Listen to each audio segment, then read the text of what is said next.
Hi there, and welcome to the Crowdfluence website today.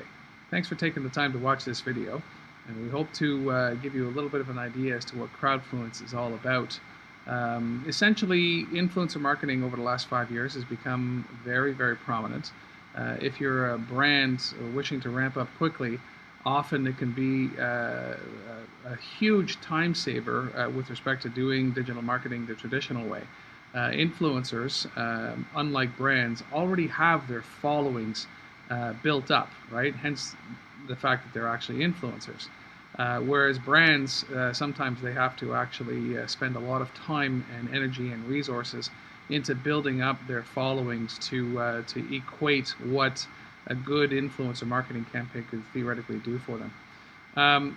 It's a manual process, though. It's a little bit of a pain point in the industry that dealings between mega brands and mega influencers is a tiresome, manual, cumbersome process. I mean, after all, it is a lot of money that's being passed around. The Kardashian Jenner clan is making about $1 million a post these days, and so there needs to be aspects such as agents, lawyers, contracts, wire transfers, etc., compliance even, and that, although it's necessary at that level of influencing, all that cumbersome process negates the ROI that a local or a nano influencer, as they say, can actually achieve.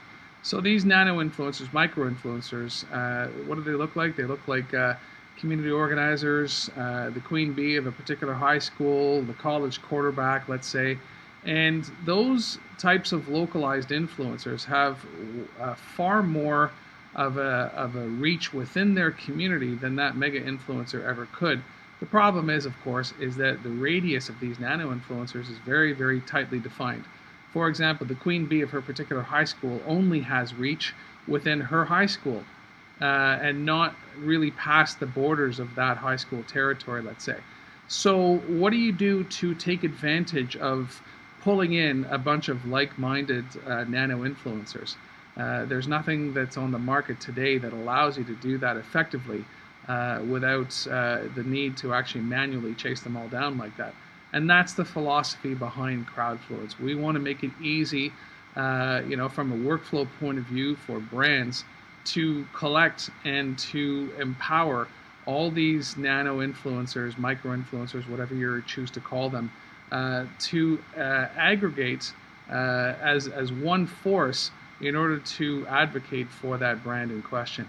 It's a philosophy that we feel is actually going to be the wave of influencer marketing in general in the future. So we've got a number of different aspects that make our platform pretty special. There's two types of campaigns. One is an insider campaign, and the next one is a public campaign. And they're both executed in similar fashions, but they both pull people in a much different manner. Insider campaigns are made up of people where the brand can actually pull in because of the insider influencer association with the brand. So what does that look like? Well, political campaign volunteers are one great example. They are emotionally invested in their candidates, and so the aspect of advocating for that candidate is something that the candidates always want. And there's quite a number of these different volunteers on a federal campaign. Federal Canadian campaign for a member of parliament usually comprises about anywhere from 100 to 500 campaign volunteers. And of course, it's even bigger for the larger American campaigns and European campaigns, where the population densities of the ridings or districts, as they say, is much, much higher. Employees of a company, of course, these days, large and small companies of any industry, one of the biggest resources that they have is their workforce. And to get their workforce advocating on behalf of the company in aggregate is something that most of the marketing managers of these large and small enterprises see as a highly desirable aspect to add into their marketing mix these days. It's just not feasible because you have no way of tracking with respect to metrics or even getting the word out in a timely manner, and those are two aspects that Crowdfluence actually fixes. Public campaigns are executed in a similar manner to insider campaigns, except that the people that are participating, the users that are participating rather, they all actually come from the public, right? So there's no connection necessarily between user and brand, right? So you can pull people that match your campaign filtering. When you create your campaign, you're allowed to set a number of different filters accordingly. And then anybody who's on the system who matches that filtering can participate on behalf of your campaign. Big difference between the two is that with insider campaigns, you can sort of issue a command performance, if you will, to all of your connected people to advocate on your behalf, whereas public campaigns are people that you have no connection with, so obviously you have to entice them a little bit more with greater rewards or higher cash rewards, let's say, if you're giving cash as opposed to loyalty points, or discounts off product, let's say. But they're like I said, the campaigns are very, very similar.